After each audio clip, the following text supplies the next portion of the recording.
Hello everyone, আসসালামু আলাইকুম। কেমন আছেন সবাই? তো গুচির একটা শ্যুট আছে, সেই কারণে ওর জন্য একটা ড্রেস কিনতে বের হই। ভাবলাম ড্রেস কেনার আগে একটু ফুচকা খেয়ে নিই। তো অনেকেই ভালো ভালো রিভিউ দিচ্ছিল যে এখানে ফুচকাটা নাকি বেশ মজা।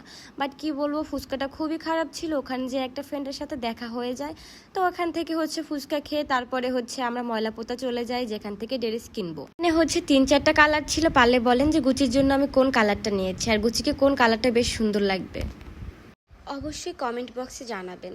আর এই যে বেলটা, এটা 300 টাকা করে। এটাও অনেক কিউট ছিল। ভাবতেছিলাম যে গুচির জন্য সব নিয়ে যাব। আমি এইটার নামটা ঠিক জানি না। এটা একটা কলের মতো, পানি ছেড়ে দিলে পানি চলে আসবে আর খুব সহজে পানি খেতে পারবে। আর যাদের অ্যাকোরিয়াম আছে তারা চাইলে এটা নিতে পারেন। এটা ফিশের খাবার। এটা হয়তো ছোটোটা 15 টাকা, বড়টা 35 টাকা করে। যাদের লিটারে স্মেল আসে বাজে, তারা এটা নিতে পারেন। এটা দিলে আর স্মেলটা বাজে আসবে না। এই খেলনাগুলো 100 টাকা করে। ছোট ছোট খেলনাগুলো 100 টাকা করে ছিল। ভাববেন না আবার কেউ